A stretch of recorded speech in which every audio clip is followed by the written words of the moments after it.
అక్కడ కొంచెం పక్క వస్తే ఇక బ్యానర్ కనిపిస్తుంది.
Okay start.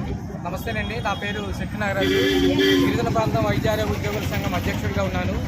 ఈరోజు మేము చేస్తున్న ఈ ధర్నా ర్యాలీకి కారణం ఏంటంటే ఎఫ్ఆర్ఎస్ విధానాన్ని రద్దు చేయాలి, లేదంటే ఎఫ్ఆర్ఎస్ విధానం నుంచి పీటు సిబ్బందికి మినహాయింపవాలని చెప్పేసి మేము చేస్తున్న ఈ కార్యక్రమం. ఎందుకు ఇంత పటిష్టంగా మేము చేస్తున్నామంటే ఎన్ఆర్హెచ్ఎం స్కీమ్ వాళ్ళకి గత నెల జీతాలు కోత విధించారు.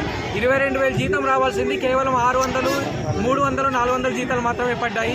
మేము చెప్పేది ఒకటే, ఎఫ్ఆర్ఎస్ విధానాన్ని మేము వ్యతిరేకించట్లేదు, కానీ ఎఫ్ఆర్ఎస్కి దానికి ప్రత్యామ్నాయం ఉండాలి. గిరిజన ప్రాంతంలో రోడ్డు రవాణా సౌకర్యం లేదు, సిగ్నల్ వ్యవస్థ చాలా దారుణంగా ఉంది. ఉదాహరణకి ఇక్కడ చింతల వీధి ఉంది, పాడేరు కానుకొని చింతల వీధి ఉంది. చింతల వీధి సచివాలయంలో వెళ్ళి ఎఫ్ఆర్ఎస్ చేద్దామంటే సిగ్నల్ లేకుండా ఉంది. కానీ గవర్నమెంట్ ఏం చేస్తుందంటే ఇవన్నీ ఏం పట్టించుకోకుండా, గిరిజన ప్రాంతంలో ఉన్న ప్రత్యేక వాతావరణ పరిస్థితులు ఇవన్నీ కూడా పట్టించుకోకుండా ఎఫ్ఆర్ఎస్తో జీతాల్ని ముడిపెడుతుంది. ఈ ముడిపెట్టడం మూలంగా ఏమవుతుందంటే మేము ఇన్ని రోజులు అంటే నెల రోజులు మేము కష్టపడిన జీతాలన్నీ కూడా కట్ అయిపోయి 200, 300 జీతాలు పడే పరిస్థితులు వస్తున్నాయి. కాబట్టి మేము ప్రభుత్వానికి, ప్రభుత్వ అధికారులకు విన్నవించుకున్నది ఒకటే, ఎఫ్ఆర్ఎస్కి మేము ఫీల్డ్ సిబ్బంది ఎప్పుడు వ్యతిరేకం కాదు. మా దగ్గర నుంచి మీకు రిపోర్ట్స్ అన్నీ వస్తున్నాయి, మేము చేసిన డ్యూటీలు అన్నీ కూడా.